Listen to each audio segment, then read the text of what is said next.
I'm Brenda. Welcome to my channel. Today I'm going to be discussing your ego versus your higher self. We will start with the ego. The ego's job is to provide us with that fight or flight, that self-preservation. The ego tends to go for the known factor versus the unknown. The ego operates a lot of times out of fear when it's on a lower vibration. Sometimes we are in a high vibration and our ego is something that really assists us, gives us self-confidence, and can be a great benefit to you. It just depends if you're in a more higher or lower vibration. Next is your higher self. If you're operating from a heart-centered place, then that guidance is normally coming from your higher self. A good way to know is to bring your hands to your heart and think, is this a loving thought? Is this coming from a place of love? Would I want this, thought or intention put towards me? And is a good place to start with that.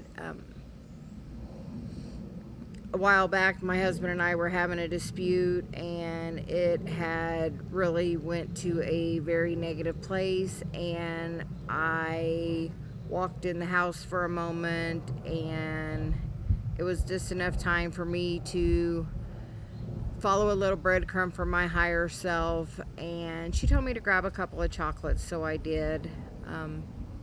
I then walked back outside, and I was coming around the corner to the backyard. I asked my ego to step aside, because truly, if you ask your ego to step aside, it has to do that, and then you ask your higher self to have the conversation, which I did. I asked her, could she have this conversation with Dave?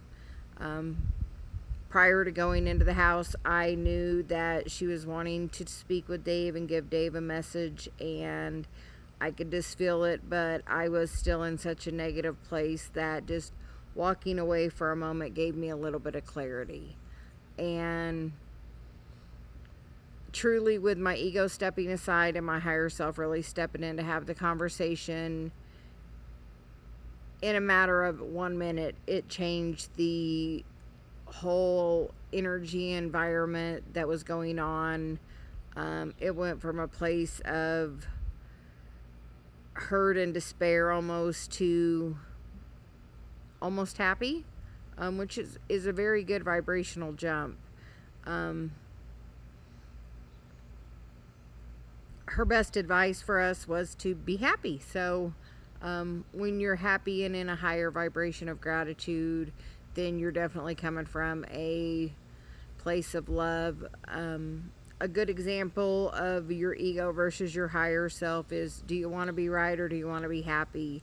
We've recently decided that we just want to be happy, so we're giving up being right and just following the guidance we're given each day, and just trying each day to be a little bit more happy and joyful and appreciative. So I hope this video helps you a little bit. I know the more you work with the energy, the more you get connected to your higher self, and the easier it is for you to see that you're coming from a place of ego. If you're not coming from a place of love, it's definitely coming from your ego. And sometimes just taking that time to asking it to step aside, or if you're going to have a difficult conversation with somebody, or you're not sure how a conversation's going to go, you can always ask your higher self to step in and have that conversation, and that just allows the words to come from a place of love and peace and just an overall better place. So if you're having a little conflict with someone, you can always ask for that higher self to help you, and your higher self is always there to guide you. It is just you on a higher timeline, just trying to guide you towards, the best possible outcome for yourself. So if you like this video, please like, share, and subscribe it, and I will be putting out more content. Have a great day. Thank you.